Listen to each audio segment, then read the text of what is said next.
Hey, this is Jack with Recipal, and today we're going to be looking at two different ways to set up your recipe.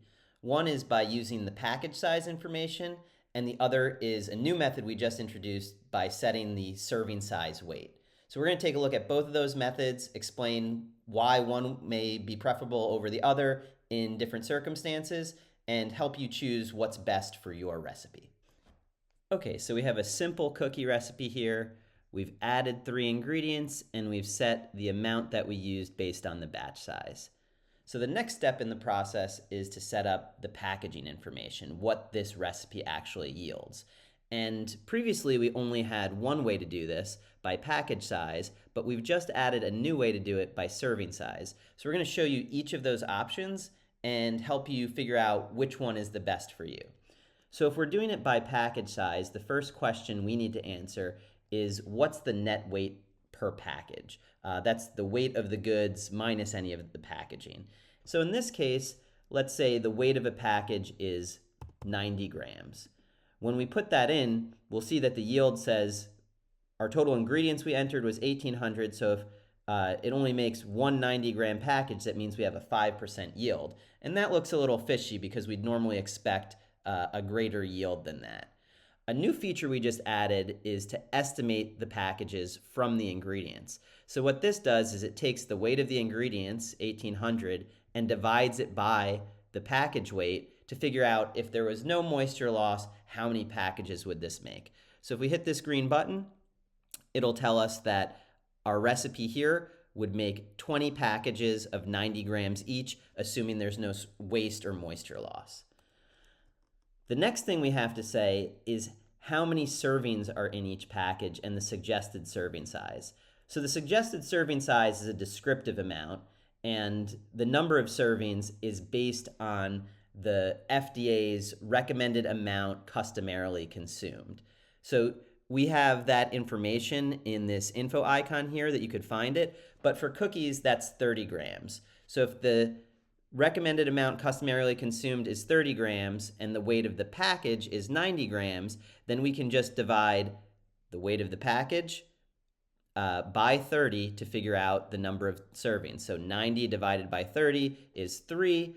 We know that that means 3 servings per package.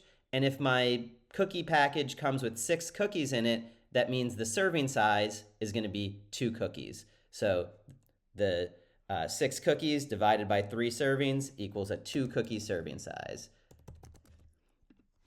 And that's the first route to figure out your nutrition. When this is really good is that it helps you when you know exactly what your recipe yields and you know exactly how you're producing it, if you're producing it in a big batch. And the good thing about this is that if you were to enter, let's say our net weight per package was actually 85 grams instead of 90. The system would automatically calculate and account for the moisture loss, and you don't even need to think about it. All you need to do is enter the actual information you know from producing this recipe. So if you really know your recipe, you know the inputs and the outputs, this is a really straightforward way to create a nutrition label.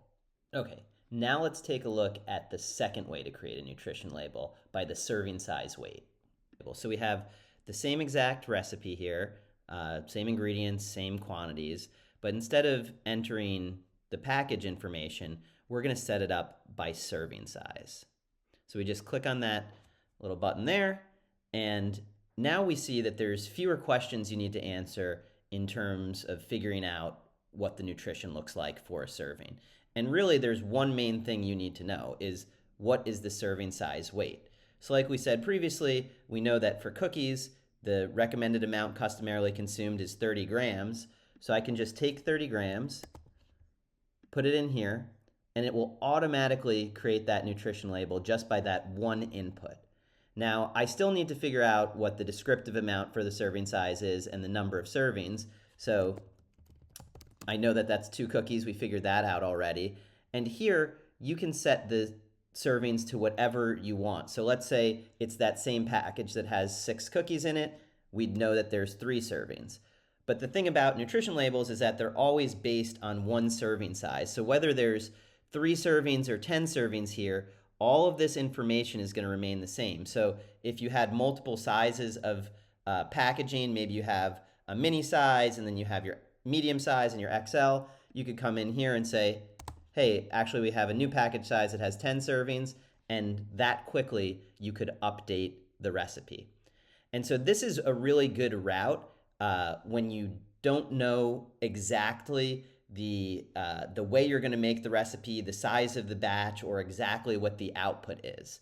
Now, the drawback to this method is that right now it doesn't have a way to account for moisture loss.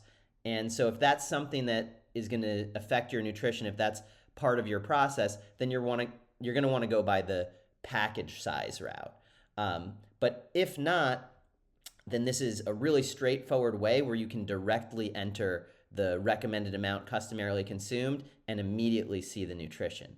The other thing that this could be really good for is, let's remove this. We'll put this back. We'll just set this to 1, and let's change this recipe. We'll do it at the same scale. So let's say we didn't know how we were going to produce this, but we knew that the recipe was going to be 50% flour, 25% butter, and 25% sugar. So you could set up whatever proportions that your recipe is in, just make sure they add up to 100. And then what you could do is you could just enter, again, that recommended amount, and you'll get the same results. So you could set up recipes as percentages if you don't know how you're going to make it, if you don't know the batch size, if you don't know exactly what you're going to do, and it will give you the same exact information because it can scale it to whatever serving size weight that you enter here. So both of these methods are pretty straightforward and simple, and making the decision really depends on the information you have about the recipe and what stage it's in. Generally speaking, if you know the inputs and outputs of your recipe, if you know the packages it produces and the weight of those packages, then doing package size is a very straightforward method. But if your recipe is in more of an R&D phase and you're still figuring out exactly how you'll package it or the batch that you'll make it in, then setting it up by the serving size weight can be a great way to go. We hope these options make setting up your label even easier, and we'd love to hear any feedback you have on these new features. As always, you can get started for free at Recipal.com.